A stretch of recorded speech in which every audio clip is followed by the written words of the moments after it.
talk some football, man. American football. Yes, sir. Yeah. All right. Well, let's start right where we're kind of left off last year, and that is with the Kansas City Chiefs. They were the Super Bowl champs back to back, so now going for a three-peat.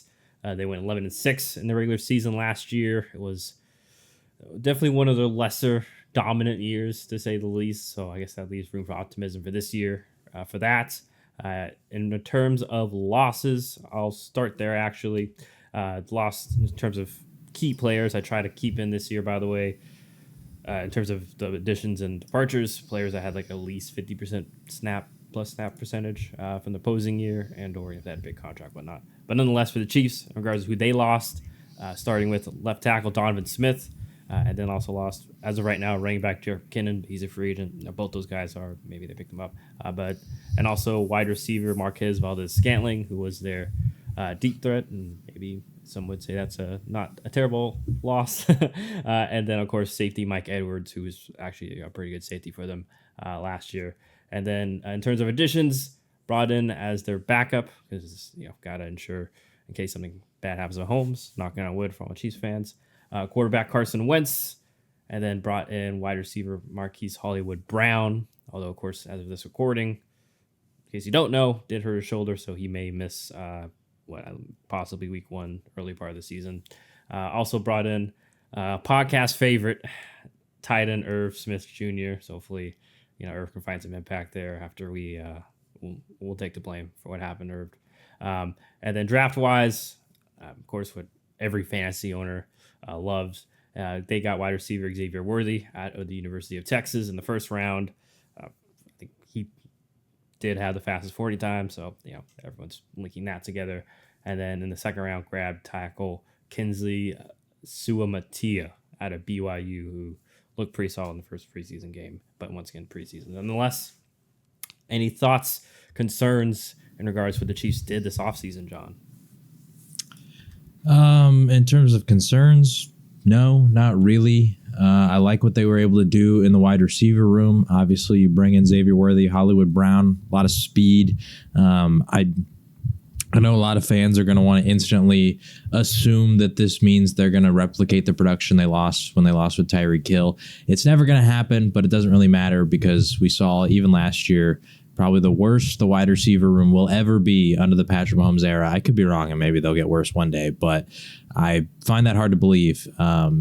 And yet they were still the best team in the league. So I really like what they did in the receiver room because I do think it'll make life a little bit easier on Mahomes, even on Andy Reid, just from a schematic standpoint of, okay, we've got speed all over the field, assuming Hollywood Brown obviously is healthy.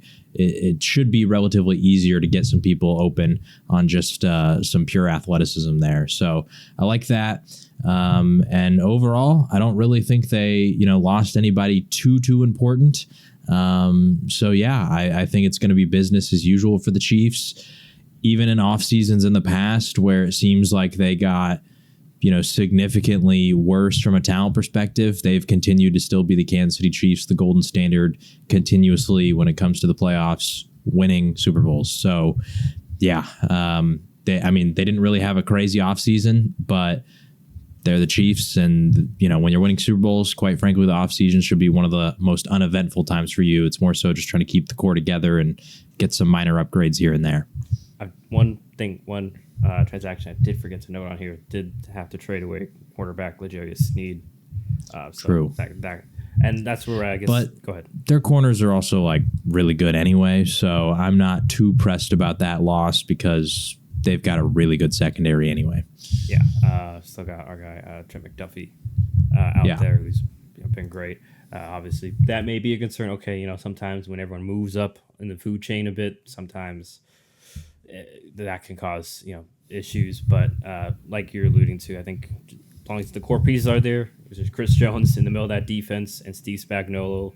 And honestly, a couple of the unsung heroes like Nick Bolton's been a really good linebacker for them as well. Yeah. Just a couple of those solid pieces to fit in that scheme of where Spags always has very good calculated risks and blitzes, and coaches up those defensive backs very well. So yeah, I'm with you. That shouldn't be a concern. I guess I would say my biggest one, if I had one, would obviously be tackle. Although all reports are, like I mentioned, that this Kingsley Suamatia kid has been really good for them on the left side, and that's Andy Reid has been known to find some value later in the draft with linemen. I mean, you see it currently with Creed Humphrey. He was a second rounder, and then their guard Trey Smith. I want to say he was a later round pick as well a couple of years ago. So and then obviously they did spend money on Jawan Taylor last year, and maybe he has a better. But all reports are, once again, this is all training camp, and everyone's this is a common report, but he's apparently doing better too this year. So maybe just need another year in the system, and we'll see if tough that Hollywood Brown already got injured though, because now kind of is Xavier Worthy going to be the guy that takes the top off the defense, because we did see last year at times it felt like the Chiefs, especially that Christmas game against the Raiders, was a prime example where the passing game was just Kelsey or bust, and then there wasn't really anyone you were scared of, and then when they did have opportunities, drop passes, etc. So that could be a concern. But hey, another year with Rashee Rice, he obviously came on as the year went on. So now maybe him and Kelsey are the kind of the 1 and 2.